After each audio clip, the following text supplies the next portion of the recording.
बिस्मिल्लाहिर्रहमानिर्रहीम। अस्सलाम वालेकुम स्टूडेंट्स। हम पीएमएफ का केमिस्ट्री का लेक्चर स्टार्ट करने लगे हैं। हमारा आज का नेक्स्ट चैप्टर है कार्बोहाइड्रेट्स का। इसमें हम देखेंगे कार्बोहाइड्रेट्स क्या होते हैं, classification of carbohydrates, and then हमारे पास उसकी क्या यूजेज हैं, मुख्तलिफ उसके सोर्स क्या हैं, इस चैप्टर के अंदर हम डिस्कस करेंगे। सबसे पहले हम ये देखते हैं कि कार्बोहाइड्रेट्स होते क्या है। कार्बोहाइड्रेट्स जैसे कि नाम से शो है, बेसिकली कार्बोहाइड्रेट्स क्या है, हमारे पास इस तरह के बायोलॉजिकल मॉलिक्यूल्स होते हैं जिसके अंदर कार्बन, हाइड्रोजन एंड ऑक्सीजन, तीन इनके अहम एटम्स होते हैं। ठीक है, so we can say that carbohydrates are biological molecules consisting of carbon, hydrogen and oxygen atom. Carbohydrate की डेफिनेशन में हमेशा याद रखना कि इनमें तीन तीन जो है ना अहम जो एटम्स हैं, उसमें carbon, hydrogen and oxygen. Like protein and fats, they are macronutrients that are part of our daily diet. जिस तरह से हमने प्रोटीन्स और फैट्स की अगर बात करते हैं, उसकी तरह कार्बोहाइड्रेट्स भी मैक्रो मीन बड़े बड़े न्यूट्रिएंट्स होते हैं, जिसमें हमारी बॉडी की डेली डाइट की जरूरियात को पूरा करने के लिए बहुत जरूरी है। उसके बाद देखते हैं कि सोर्स क्या है। Carbohydrate are found in varying amount in many foods, हमारे मुख्तलिफ फूड्स के अंदर मुख्तलिफ अमाउंट में मौजूद होते हैं, इंक्लूडिंग जिसमें वेजिटेबल्स में होते हैं, फ्रूट्स के अंदर जितना भी ग्रेन्स होते हैं, ठीक है, उसके अंदर है, लेग्यूम्स फलियों वगैरह के अंदर है, बीन्स के अंदर है, मिल्क मिल्क के जितना भी प्रोडक्ट्स हैं हमारे पास, फूड विद एडेड शुगर यानी कि कैंडी, सोडा वगैरह, इन तमाम चीजों के अंदर कार्बोहाइड्रेट्स मौजूद है। देन हमारे पास है chemical classification of carbohydrates. Carbohydrates को जो क्लासिफिकेशन की बात करते हैं, उसमें हमारे पास है मोनोसैकराइड। बेसिकली कार्बोहाइड्रेट्स को हम सैकराइड मीन शुगर, ठीक है, कार्बोहाइड्रेट के अंदर शुगर बेसिकली मौजूद होती हैं, जिसको हम सैकराइड्स का नाम देते हैं। केमिकल क्लासिफिकेशन अगर हम बात करते हैं कार्बोहाइड्रेट्स की, तो उसमें हमारे पास मोनोसैकराइड्स हैं, ओलिगोसैकराइड्स एंड देन हमारे पास है पॉलीसैकराइड। तीन टाइप्स हैं, मोनोसैकराइड, ओलिगोसैकराइड एंड देन हमारे पास है पॉलीसैकराइड। तो फर्स्ट हम देखते हैं कि मोनोसैकराइड्स क्या है। मोनो मीन वन, ठीक है, saccharide mean sugar. We can say that monosaccharide mean वो कार्बोहाइड्रेट जिनके अंदर जस्ट शुगर का वन मॉलिक्यूल होता है, उसको हम मोनोसैकराइड का नाम देते हैं। Monosaccharide are simple sugar which possesses a ketone or aldehyde group। Simple sugar होते हैं, एक ही शुगर का मॉलिक्यूल्स होता है, जो या तो जिसमें कीटोन या अल्डिहाइड ग्रुप्स हो सकते हैं। Being the simplest of sugar, they cannot be further hydrolyzed। क्योंकि ये सिंपल शुगर है, इसमें एक ही मॉलिक्यूल्स है, सो हम इनको फर्दर हाइड्रोलाइज नहीं कर सकते। हाइड्रोलाइज मीन वाटर की मौजूदगी में किसी भी चीज को हम फर्दर जो ब्रेक डाउन कर सके। जो केमिकल फार्मूला है हमारे पास मोनोसैकराइड का, वो हम लिख सकते हैं कि CnH2O ब्रैकेट के बाद N। N मीन नंबर, जितना वाटर के मॉलिक्यूल्स होंगे, जितना कार्बन होंगे, N से हमारे पास यहाँ पे मीन्स नंबर है, वो ऐड करके हम इसको कैलकुलेट कर सकते हैं।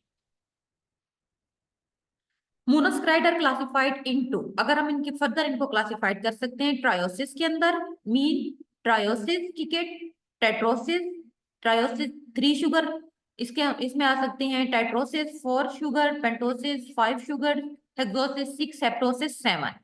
इसकी एग्जांपल हमारे पास है glucose, fructose, galactose, glycerose and ribose वगैरह। इनके अंदर जितना मॉलिक्यूल्स होंगे, इसको हम मोनोसैकराइड्स का नाम देते हैं।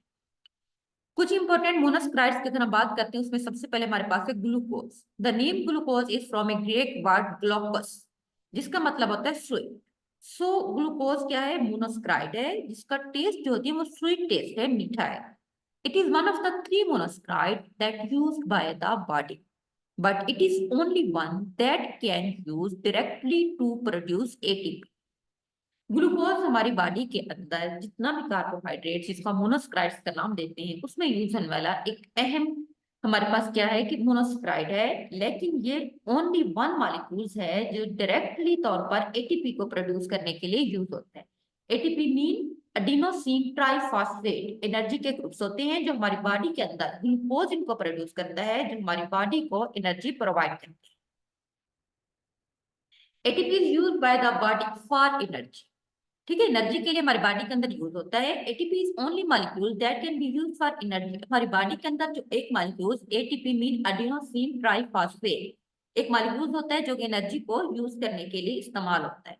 दस adequate glucose level are essential, हमारी बॉडी के अंदर जरूरी होते हैं क्योंकि हमें एनर्जी चाहिए।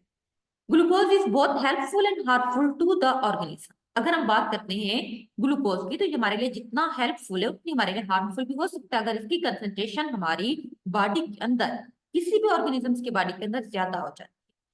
उस एक हमारे पास डिजीज है जिसको हम hyperglycaemia mean high blood glucose. अगर हमारी ब्लड के अंदर ग्लूकोज का लेवल ज्यादा हो जाता है तो हम उसको हाइपरग्लाइसीमिया का नाम देते हैं। The term refer the rise blood glucose above the upper normal limit, से अगर ज्यादा हो जाता है तो हम उसको हाइपरग्लाइसीमिया का नाम देते हैं। ग्लूकोज का या अगर हम स्ट्रक्चर की बात करते हैं तो ये आप देख सकते हैं 6 हमारे पास कार्बन है, ठीक है, डबल बॉन्ड ओ एच, उसके बाद ओ एच ग्रुप है, उसके बाद सेकंड नंबर पे भी हमारे पास ओ एच ग्रुप है, उसके बाद एच, देन ओ एच और एच, एंड देन ये हमारे पास है फ्रक्टोज। फ्रक्टोज के ऊपर डबल बॉन्ड ओ एच आएगा, दोनों में ये मेन डिफरेंस है। अच्छा, उसके बाद हमारे पास है हेपोग्लाइसीमिया।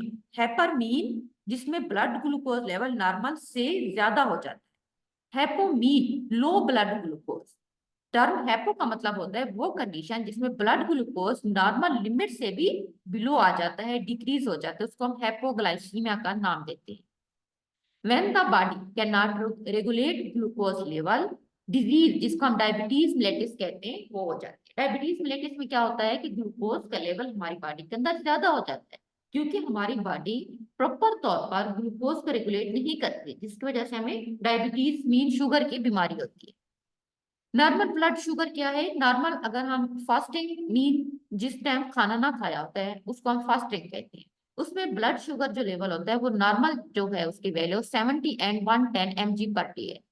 Normal blood glucose level level जो होता है टू और आफ्टर ईटिंग मीन खाने के 2 घंटे बाद वो 140 mg पर डी है। अगर इससे कम या ज्यादा हो जाए तो बीमारी होती है जिसको हम हाइपो और हाइपरग्लाइसीमिया का नाम देते हैं। अगर हाइपर हो जाता है, ज्यादा हो जाता है, तो उस डिजीज को हम डायबिटीज मिलेटिस का नाम देते हैं। देन हमारे पास है fructose. It is also a monosaccharide mean इसमें भी एक शुगर का मॉलिक्यूल्स है। In Latin word fructose mean fruit, so it is called fruit sugar. ठीक है, फ्रक्टोज का दूसरा नाम हमारे पास क्या है? फ्रूट शुगर है। Animal tissue also contain it in small amount, animal tissue के अंदर भी ये मौजूद है। Seminal fluid has much amount of fructose. ठीक है, सेमिनल फ्लूइड जो होता है उसके अंदर भी फ्रक्टोज मौजूद होता है। It's serve as a source of energy for spermatozoa in semen. Semen mean male के अंदर होता है, ठीक है, जहाँ पे स्पर्म्स बनते हैं, तो ये वहां पे फ्रक्टोज का होने का पर्पज ये होता है कि ये एनर्जी का एक सोर्स होता है जो कि स्पर्म बनने में हेल्प करता है। देन हमारे पास है galactose. Galactose it is also monosaccharide, it is occurring lactose with glucose. Glucose के साथ जब लैक्टोज मिलता है तो उसको हम ग्लैक्टोलोज का नाम देते हैं। Nervous tissue also contain in the form of glycolipid. अब ये कहाँ होता है? हमारे जो नर्व टिश्यू होते हैं एनएस के अंदर ग्लाइकोलिपिड्स की फॉर्म में मौजूद होता है। ये तो हमारे पास है मोनोसाइक्राइड। उसके हमने फर्दर 3 टाइप्स पढ़ी हैं, glucose, fructose and galactose. Then हमारे पास है सेकंड टाइप्स जो हमारे पास कार्बोहाइड्रेट्स की है, oligosaccharide. Oligo mean few. Oligosaccharide are sugar that break down into 2 to 10 molecules of monosaccharide one hydrolyzed. Mean इसके अंदर क्या होते हैं? ओलिगोसैकेराइड का मतलब होता है मेन फ्यू। इसके अंदर 2 से लेके 10 मोनोसैकेराइड मॉलिक्यूल्स होते हैं। जब इसको हम हाइड्रोलाइज करते हैं ओलिगोसैकेराइड को मीन वाटर की मौजूदगी में, जब उसकी ब्रेकडाउन हो जाती है तो वो क्या करते हैं कि हमें 2 से लेके 10 शुगर के मॉलिक्यूल्स देता है। Oligosaccharide that yields 2 monosaccharide molecule on hydrolysis is called a disaccharide. अब हम इसको फर्दर ओलिगोसैकेराइड के टाइप्स हैं disaccharide, trisaccharide, tetrasaccharide and so on. Mean disaccharide वो होता है जब एक ओलिगोसैकेराइड जब उसकी हाइड्रोलाइसिस होती है तो वो हमें 2 जो होते हैं मोनोसैकेराइड देता है, उसको हम डाइसैकेराइड का नाम देते हैं। इसी तरह जो हमें 3 मोनोसैकेराइड मॉलिक्यूल देता है ऑन हाइड्रोलाइसिस, हम उसको ट्राइसैकेराइड का नाम देते हैं। इसी तरह से ऐसा मोनोसैकेराइड जो ऑन ब्रेकडाउन, ठीक है, हमें देता है 4 मोनोसैकेराइड, हम उसको टेट्रासैकेराइड का नाम देते हैं। अगर हम 5 देता है तो हम उसको पेंटा, अगर हमें 6 देता है तो हम उसको हेक्सा। ठीक है, इस तरह ये चलता रहता है। Disaccharide have a chemical formula CnH2O(N-1). ठीक है, यहाँ पे N-1 मीन ट्राइसैकेराइड है तो उसको हम लिखेंगे N-1, 2, 3 इस तरह से ये चलता जाएगा, नंबर उसके अकॉर्डिंग हम इसको देंगे। एग्जाम्पल हमारे पास है लेगोस्क्राइड की, इसमें sucrose, maltose and lactose. Sucrose mean, sucrose कैसे बनता है, जब ग्लूकोज और फ्रैक्टोज दोनों आपस में मिलते हैं तो हम उसको सक्रोज का नाम देते हैं। सक्रोज का केमिकल फॉर्मूला है C12H22O11। इसकी एग्जाम्पल हमारे पास शुगर केन, गन्ने में होती है, शुगर बीट के अंदर होती है, ठीक है, चुकंदर वगैरह के अंदर। उसके बाद है लैक्टोज। लैक्टोज मीन ग्लूकोज और लैक्टोज दोनों मिलते हैं तो हमारे पास लैक्टोज है। लैक्टोज जो होता है वो बेसिकली मिल्क के अंदर मौजूद है। देन हमारे पास है माल्टोज। अब इसमें ग्लूकोज और ग्लूकोज दोनों मिलते हैं तो मल्टोज बना देते हैं, ये फ्रूट शुगर भी हम इसको कहते हैं। उसके बाद हमारे पास है कुछ सम इंपॉर्टेंट ओलिगोसैकराइड के अंदर हमारे पास सक्रोज है। सक्रोज क्या है, इट इज ए डाइसैकराइड, इसमें शुगर के दो मॉलिक्यूल्स हैं। इट इज ऑल्सो नॉन, हम इसको केन शुगर भी कहते हैं, एंड कॉमन इसको हम टेबल शुगर का नाम देते हैं। इट कंटेन्स, इसके अंदर दो मोनोसैकराइड है, ग्लूकोज और दूसरा फ्रक्टोज है। ग्लूकोज और फ्रक्टोज दोनों मिलकर सक्रोज बनाते हैं। Sucrose can be utilised in the body only if given by mouth. हमारी बॉडी के अंदर कब यूटिलाइज होता है, जब हम इसको ओरल रूट के थ्रू मीन बाय माउथ हम इसको लेते हैं तो ये हमारी बॉडी के अंदर जाके यूटिलाइज होता है। If given by intravenous injection, it not metabolized and excreted in urine। अगर हम इस आईवी के थ्रू देते हैं, अगर हम इसकी ड्रिप देना चाहते हैं तो ये क्या हो जाता है कि मेटाबोलाइज वहां नहीं होता, वैसे ही हमारी बॉडी में से यूरिन के थ्रू एक्सक्रीट आउट कर। देन हमारे पास है maltose. It is A disaccharide, it is also called fruit sugar. ये क्या है, ये भी हमारे पास डाइसैकराइड है, इसको हम फ्रूट शुगर भी कहते हैं। इसके अंदर ग्लूकोज के ही दोनों मॉलिक्यूल्स हैं, ग्लूकोज प्लस ग्लूकोज मिलके माल्टोज बना देते हैं। Maltose can be utilised in the body only if given by mouth. इसका भी सेम है, अगर हम माउथ के थ्रू देंगे तो यूटिलाइज होगा, अगर हम आईवी के थ्रू इसको इंजेक्ट कर रहे हैं देन ये हमारी बॉडी के अंदर मेटाबोलाइज नहीं होगा। जब मेटाबोलाइज नहीं होगा मीन हमारी बॉडी के अंदर इसकी अब्जॉर्प्शन नहीं होगी, it just excrete out in urine. जैसे ही हम देंगे वैसे ही यूरिन के थ्रू हमारी बॉडी से बाहर एक्सक्रीट आउट कर जाएगा। देन हमारे पास है lactose. It is A disaccharide, ये भी डाइसैकराइड है मीन दो शुगर के मॉलिक्यूल्स हैं। It is also called milk sugar, हम इसको मिल्क शुगर भी कहते हैं। It is formed bye combination of glucose and galactose. अब इसमें दो चीजें कौन सी हैं, ग्लूकोज प्लस ग्लैक्टोज, दोनों मिलके लैक्टोज बनाते हैं। देन हमारे पास है पॉलीसैकराइड, तीसरी कार्बोहाइड्रेट की जो क्लासिफिकेशन है उसको हम पॉलीसैकराइड का नाम। पोली मीन मैनी, जिसके अंदर 10 से ज्यादा मोनोसैकराइड मॉलिक्यूल्स होते हैं उसको हम पॉलीसैकराइड का नाम देते हैं। सो जब उनकी हाइड्रोलाइसिस होती है in the presence of water then polysaccharide yield more than 10 monosaccharide molecules. Poly mean many, इसमें 10 से ज्यादा मोनोसैकराइड मॉलिक्यूल्स होते हैं, जब उनकी हाइड्रोलाइसिस होती है तो हमें 10 से ज्यादा मोनोसैकराइड मॉलिक्यूल्स देते हैं। They are also classified depending upon the type of molecule hydrolysed. अब इसकी फर्दर दो टाइप्स हैं पॉलीसैकराइड्स की, एक हमारे पास है होमो पॉलीसैकराइड, दूसरे हमारे पास है हेट्रो। होमो मीन एक जैसे, हेट्रो का मतलब होता है डिफरेंट। पॉलीसैकराइड की एग्जांपल हमारे पास है starch, cellulose, pectin, glycogen and hyaluronic acid. First हम देखते हैं कि होमो पॉलीसैकराइड कौन से होते हैं। Homo mean same, these polysaccharide are made up of same type of monosaccharide. वो पॉलीसैकराइड जिसमें सारे के सारे जो भी मॉलिक्यूल्स होते हैं मोनोसैकराइड के वो एक ही जैसे होते हैं, एंड देन जब उनकी हाइड्रोलाइसिस होती है तो वो सिंगल टाइप ऑफ मोनोसैकराइड देते हैं, मीन एक जैसे। होमो मीन सेम, सो हम उसको होमोसैकराइड का नाम देते हैं। एग्जाम्पल हमारे पास है स्टार्च, ग्लाइकोजन, सेलुलोज, ये सारे के सारे क्या है, होमो पॉलीसैकराइड है।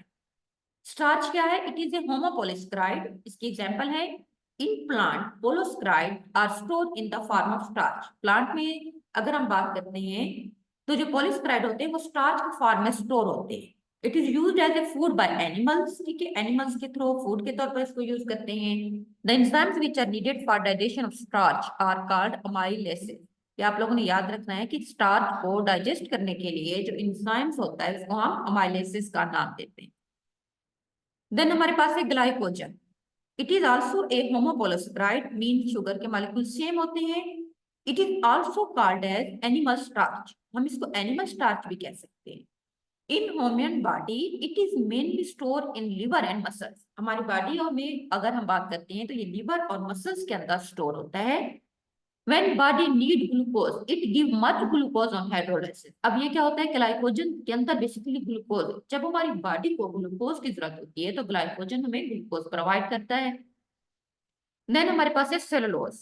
It is also a polysaccharide in plant cell. Cell wall is formed of cellulose. Plant के अंदर जो उनकी सेल वॉल होती है वो बेसिकली सेलुलोज की बनी होती है। It is indigestible in humans and use as a dietary fibre. ठीक है, ये क्या होता है कि ये अगर हम बात करते हैं तो ये इंसानों में डाइजेस्टेबल नहीं होता और डाइटरी फाइबर्स के तौर पे यूज होता है।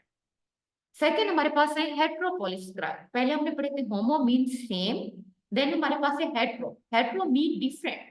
If the polysaccharide molecules are formed by a different kind of monosaccharide unit, then they are called heteropolysaccharide.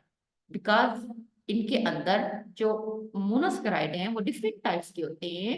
सो जब हेटेरोपॉलीसेकेराइड हेटेरोलाइज होते हैं तो जो चीज हम यील्ड करते हैं मोनोसैकेराइड वो भी डिफरेंट टाइप्स के होते हैं। एग्जाम्पल हमारे पास है hyaluronic acid।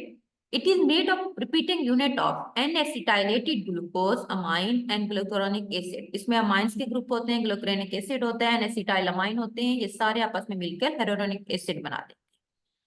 It is found in vitreous helmet of eye। आंख की जो लेयर्स होती है, ठीक है, उसके अंदर एक फ्लूइड होता है, उसका vitreous helmet कहते हैं, उसके अंदर मौजूद होता है। एंड सेनुअल फ्लूइड, जो जॉइंट्स के अंदर बेसिकली फ्लूइड्स होता है, उसमें ये मौजूद होते हैं। उसके बाद है heparin. It is made of alternate repeating disaccharide unit of glucose, amine and uronic acid. अब अगर हम हेपेरिन की बात करते हैं तो ये मिलकर बनता है ग्लूकोज से, अमाइन एंड इसके अंदर यूरेनिक एसिड्स होता है। It is a natural anticoagulant of the blood. Anticoagulant mean blood को जमा होना नहीं देता, उसको क्लॉट बनने से रोकता है, उसको हम एंटीकोगुलेंट का नाम देते हैं।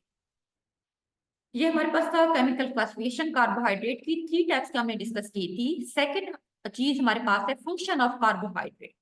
कार्बोहाइड्रेट मुख्तलिफ फंक्शन परफॉर्म करते हैं। सबसे पहले हमारे पास है carbohydrate function as a biofuel.